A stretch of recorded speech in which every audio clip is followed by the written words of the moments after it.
Hello everyone, I am Khushboo Dak and welcome to all of you. आपका अपना channel शिक्षा mission. तो अभी अपन पढ़ रहे थे इलास्टिक कोलिजन। अब आज अपन इलास्टिक कोलिजन के कुछ स्पेशल केस डिस्कस करेंगे। तो पहले एक बार वापस देख लेते हैं अपन इलास्टिक कोलिजन क्या होता है। इलास्टिक कोलिजन ऐसा कोलिजन होता है जिसमें दो ऑब्जेक्ट जब आपस में टक्कर कर रहे होते हैं तो उसमें किसी भी तरह की काइनेटिक एनर्जी का लॉस नहीं होता है और साथ में ही पूरे सिस्टम का जो मोमेंटम है वो कंजर्व रहता है। तो इलास्टिक कोलिजन में मोमेंटम और काइनेटिक एनर्जी कंजर्व रहती है। यहाँ पे अपन ले रहे हैं दो ऑब्जेक्ट, एक ऑब्जेक्ट है जिसका मास है m1 और दूसरा ऑब्जेक्ट है जिसका मास है m2। m1 object u1 velocity से और m2 ऑब्जेक्ट u2 वेलोसिटी से आगे की तरफ जा रहे हैं। अब यहाँ पे अपन कंसीडर कर रहे हैं जो फर्स्ट ऑब्जेक्ट है उसकी वेलोसिटी सेकंड ऑब्जेक्ट की वेलोसिटी से ज्यादा है, तभी इनके बीच में टक्कर होगी। जब इनके बीच में टक्कर होती है तो टक्कर होने के टाइम इसमें किसी भी तरह की काइनेटिक एनर्जी का लॉस नहीं होता है और टक्कर होने के बाद में जो फर्स्ट ऑब्जेक्ट है वो v1 वेलोसिटी से और सेकंड ऑब्जेक्ट v2 वेलोसिटी से जाता है। तो इलास्टिक कोलिजन में मोमेंटम और काइनेटिक एनर्जी कंजर्व रहती है। अब इसको यूज करके अपन ने यहाँ पे दो फॉर्मूले निकाले थे। फर्स्ट अपन ने निकाला था v1, टक्कर होने के बाद में जो फर्स्ट ऑब्जेक्ट है वो v1 वेलोसिटी से आगे की तरफ जा रहा है तो वो अपन निकालते हैं v1 is equal to m1 minus m2 u1 upon m1 plus m2। अब यहाँ पे अपन देख रहे हैं जब अपन को फर्स्ट ऑब्जेक्ट की वेलोसिटी निकालनी होती है तो अपन फर्स्ट ऑब्जेक्ट के मास में से सेकंड वाले ऑब्जेक्ट का मास को सब्सट्रैक्ट करता है और उसको फर्स्ट ऑब्जेक्ट की वेलोसिटी से मल्टीप्लाई करता है। m1 minus m2 into u1 upon m1 plus m2। और जब अपन को फर्स्ट ऑब्जेक्ट की वेलोसिटी निकालनी होती है तो यहाँ पे अपन 2 से मल्टीप्लाई करते हैं सेकंड को, तो यहाँ पे अपन मल्टीप्लाई कर रहे हैं m2 u2 को। m1 प्लस m2 यहाँ पे भी कॉमन है, m1 plus m2 m1 plus m2 m1 plus m2 m1 plus m2। जो टर्म चेंज हो रही है वो सिर्फ ऊपर वाली टर्म यहाँ पे चेंज हो रही है। तो यहाँ पे अपन कंपेयर करके आसानी से फॉर्मूला याद कर सकते हैं।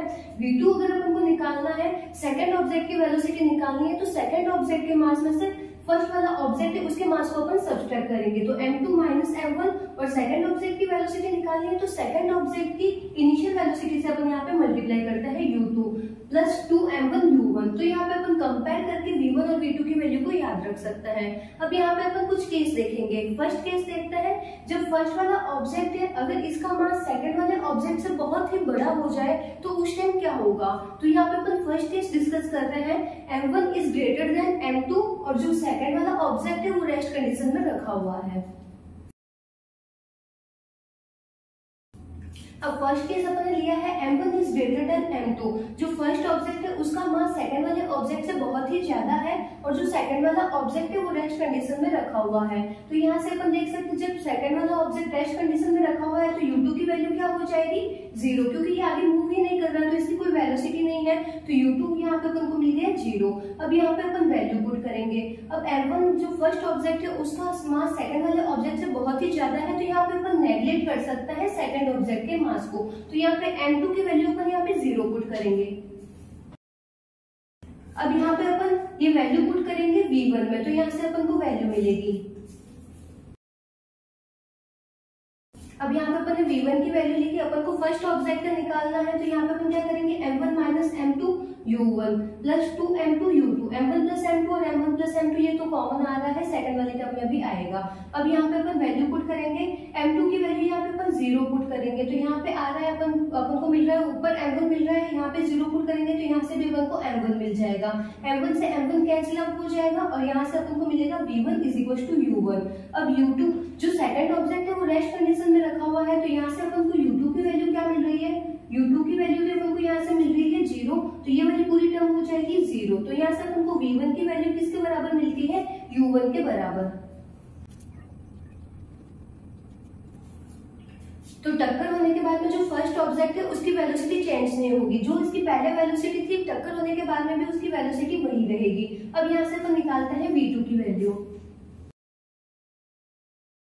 अब यहाँ पे अपन v2 की वैल्यू के लिए क्या किया, m1 प्लस m2 तो यहाँ पे कॉमन आ रहा है। जब अपन को v2 की वैल्यू निकालनी है तो अपन यहाँ पे कर रहे हैं m2 minus m1 u2 plus 2m1 u1। जब अपन को यहाँ पे v1 की वैल्यू निकालनी होती है तो यहाँ पे अपन करते हैं m1 minus m2 u1 plus 2 m2 u2। तो इस तरीके से अपन कंपेयर करके v1 और v2 की वैल्यू को याद रख सकते हैं। अब यहाँ पे अपन देख रहे हैं m2 की वैल्यू यहाँ पे पुट करनी है अपन को 0 और v2 की वैल्यू u2 की वैल्यू अपन को यहाँ पे पुट करनी है 0। तो u2 की वैल्यू जब अपन यहाँ पे पुट करेंगे 0 तो ये वाली पूरी टर्म हो जाएगी कैंसिल, और यहाँ पे अपन m2 की वैल्यू यहाँ पे पुट करेंगे 0 तो यहाँ से m1 से m1 आपस में कैंसिल आउट हो जाएगा और v2 अपन को मिलेगा 2u1 के बराबर।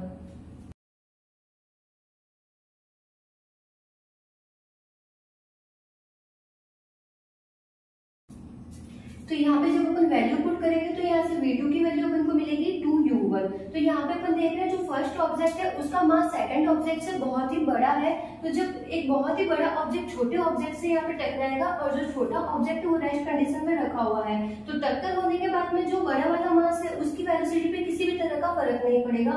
उसकी जो वेलोसिटी पहले थी अब भी उसकी वेलोसिटी सेम है, v1 की वैल्यू u1 के बराबर है और जो छोटा वाला ऑब्जेक्ट है वो दुगुनी गति से आगे की तरफ जाने लगेगा। तो यहाँ पे अपन देख रहे हैं जो फर्स्ट कंडीशन में m2 रेस्ट कंडीशन में था और जब ये इसके बीच में टक्कर होती है तो टक्कर होने के बाद में जो छोटा वाला ऑब्जेक्ट है वो दुगुनी गति से आगे की तरफ जा रहा है। तो v2 की वैल्यू अपन को मिल रही है 2u1। तो यहाँ पे अपन देख सकते हैं अगर अपन कोई बहुत बड़ा एक ऑब्जेक्ट ले और अगर अपन कोई छोटा सा ऑब्जेक्ट ले, अब जब बड़ा ऑब्जेक्ट और छोटे ऑब्जेक्ट की आपस में टक्कर होगी तो टक्कर होने के बाद में जो बड़ा वाला ऑब्जेक्ट है उसकी वेलोसिटी में किसी भी तरह के चेंजेस नहीं आएंगे।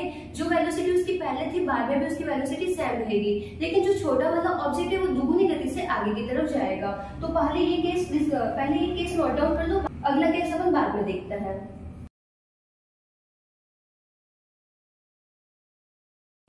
अब सेकंड केस अपन देखते हैं m2 is greater than m1 and m2 at rest. तो यहाँ पे अपन दो ऑब्जेक्ट ले रहे हैं। m2 ऑब्जेक्ट है, जो सेकंड ऑब्जेक्ट है उसका मास अपन को बहुत ज्यादा दे रखा है और जो फर्स्ट ऑब्जेक्ट है उसका मास अपन को कम दे रखा है। जो सेकंड ऑब्जेक्ट है वो रेस्ट कंडीशन में है तो यहाँ पे अपन को बताना है टक्कर होने के बाद में जो फर्स्ट ऑब्जेक्ट है और सेकंड ऑब्जेक्ट है उनकी वेलोसिटी यहाँ पे क्या होगी। तो यहाँ पे अपन देख रहे हैं m2 जो सेकंड ऑब्जेक्ट है उसका मास फर्स्ट ऑब्जेक्ट के मास से बहुत ही बड़ा है तो यहाँ पे अपन फर्स्ट ऑब्जेक्ट के मास को नेगलेक्ट कर लेंगे। तो m1 को यहाँ पे अपन नेगलेक्ट कर लेंगे और यहाँ पे m2 एट रेस्ट तो u2 की वैल्यू यहाँ से अपन को मिल जाएगी 0।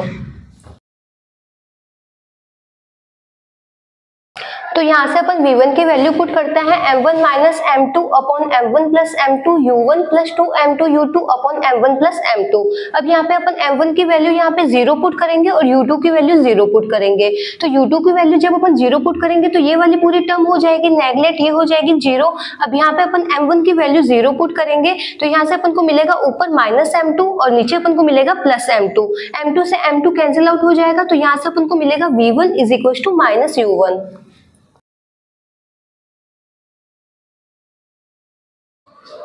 तो यहाँ से अपन को v1 की वैल्यू मिलती है माइनस u1। अब यही अपन यूज करेंगे v2 के लिए। v2 में अपन ये वाले पुट करेंगे, m1 की वैल्यू 0 पुट करेंगे और u2 की वैल्यू 0 पुट करेंगे। तो यहाँ से अपन को v2 की वैल्यू मिलती है m2 minus m1 upon m1 plus m2 u2 plus 2 m1 u1 upon m1 plus m2।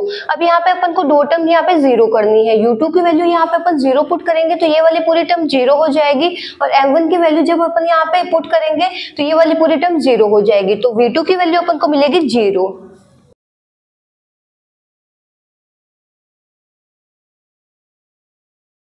तो अपन इस डायग्राम से समझ सकते हैं। यहाँ पे अपन ने एज्यूम किया है जो सेकंड ऑब्जेक्ट है उसका मास फर्स्ट ऑब्जेक्ट के मास से बहुत ही ज्यादा है और सेकंड ऑब्जेक्ट रेस्ट कंडीशन में रखा हुआ है। मतलब अगर कोई बहुत बड़ी सी चीज है उससे आके कोई छोटी सी चीज टकराती है तो वो छोटी वाली चीज इससे टकराएगी और टकराने के बाद में जिस पाथ से वो आई है उसी पाथ पे वापस चली जाएगी, जबकि जो बड़ा वाला ऑब्जेक्ट है उसकी वेलोसिटी में किसी भी तरह का चेंजेस नहीं होगा। यहाँ पे जो फर्स्ट ऑब्जेक्ट है ये u1 वेलोसिटी से आगे की तरफ आ रहा है और इससे टकरा रहा है।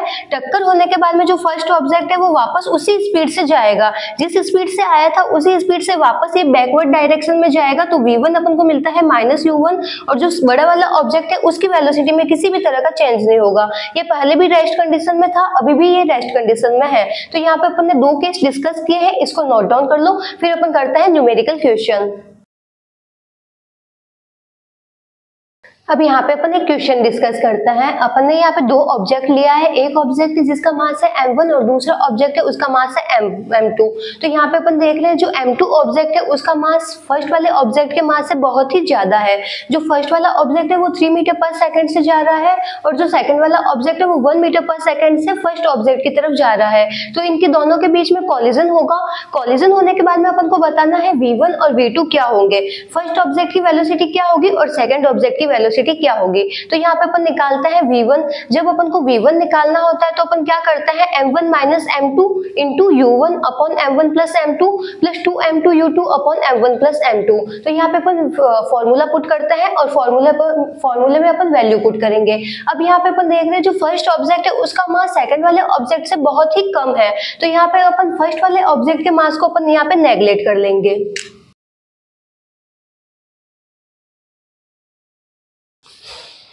तो यहाँ पे अपन जो सेकंड वाला ऑब्जेक्ट है उसका मास फर्स्ट वाले ऑब्जेक्ट से बहुत ही ज्यादा है, तो अपन फर्स्ट ऑब्जेक्ट के मास को नेगलेक्ट करते हैं। तो यहाँ पे m1 की वैल्यू अपन यहाँ पे 0 पुट करेंगे। तो यहाँ पे अपन को मिलेगा माइनस m2 और नीचे अपन को मिलेगा प्लस m2। तो m2 से m2 कैंसिल आउट हो जाएगा, तो यहाँ से अपन को मिलेगा माइनस u1। और यहाँ पे अपन देख रहे हैं जब m1 की वैल्यू यहाँ पे अपन 0 पुट करेंगे तो यहाँ से भी m2 से m2 कैंसिल आउट हो जाएगा। तो यहाँ से अपन को मिलेगा प्लस 2u2। तो यहाँ से अपन को v1 मिला माइनस u1 प्लस 2u2। तो यहाँ पे अपन को u1 की वैल्यू कितनी मिल रही है 3 और u2 की वैल्यू अपन को मिल रही है 1। लेकिन यहाँ पे अपन देख रहे हैं जो u2 है इसकी अपन डायरेक्शन अपन को क्या मिल रही है, ऑपोजिट डायरेक्शन मिल रही है। तो u2 अपन लेंगे यहाँ पे -1। तो यहाँ से अपन को v1 की वैल्यू मिलती है -5 मीटर पर सेकंड। तो जो फर्स्ट ऑब्जेक्ट है टक्कर होने के बाद में जो फर्स्ट ऑब्जेक्ट है वो 5 मीटर पर सेकंड से जाएगा और यहाँ पे माइनस का साइन अपन को बता रहा है डायरेक्शन। तो इसकी अपन को डायरेक्शन इस साइड में मिलेगी। टक्कर होने के बाद में जो फर्स्ट ऑब्जेक्ट है वो अपनी उल्टी डायरेक्शन में जाएगा। अब यहाँ से अपन निकालते हैं v2। तो v2 के लिए अपन फॉर्मूला पुट करते हैं m2 minus m1 upon m1 plus m2 u2 plus 2m1 u1 upon m1 plus m2। तो यहाँ पे अपन को m1 की वैल्यू यहाँ पे 0 पुट करनी है, तो ये वाली पूरी टर्म यहाँ पे हो जाएगी 0 और यहाँ पे अपन वैल्यू पुट करेंगे। तो यहाँ से अपन को यहाँ पे मिलेगा m1 की वैल्यू 0 मिलेगी, यहाँ से m1 0 हो जाएगा और यहाँ पे भी m1 0 हो जाएगा। तो m2 ऊपर भी है नीचे भी है, ये आपस में कैंसिल आउट हो जाएगा। तो v2 अपन को मिलेगा u2 के बराबर।